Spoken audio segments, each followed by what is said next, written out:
Sub-Regional Meeting on Enhancing Cooperation for Arms Trade Treaty Universalization and Humanitarian Disarmament umarangkada na sa pangunguna ng Pilipinas. Dito inaasahang matatalakay ang roadmap para sa regulasyon sa paggamit o regulasyon sa paggamit ng armas para mapalakas ang armed control sa mga bansa. Si Vel Custodio sa sentro ng balita. Nagpaabot ng mensahe si Pangulong Ferdinand R. Marcos Jr. para sa unang araw ng Sub-Regional Meeting on Enhancing Cooperation for Firearms Trade Treaty Universalization and Humanitarian Disarmament.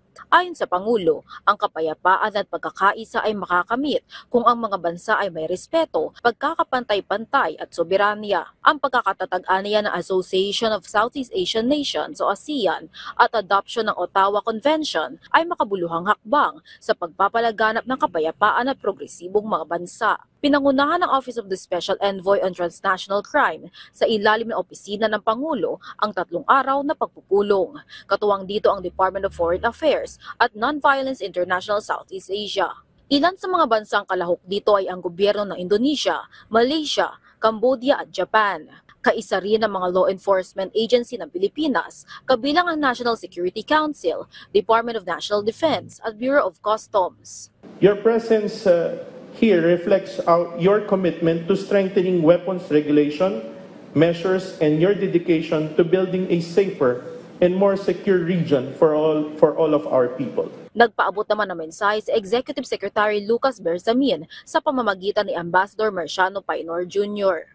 The Arms Trade Treaty stands as a landmark effort to regulate the global arms trade, prevent diversion, and reduce human suffering caused by illicit arms transfers. Pag-uusapan sa mga susunod pang araw ang roadmap para sa regulasyon sa paggamit ng armas para mapalakas ang armed control sa mga bansa.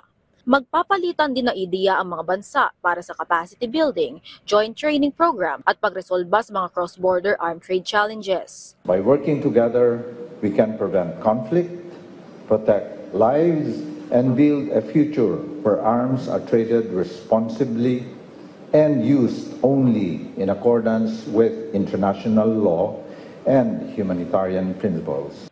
Vel Custodio para sa Pambansang TV sa Bagong Pilipinas.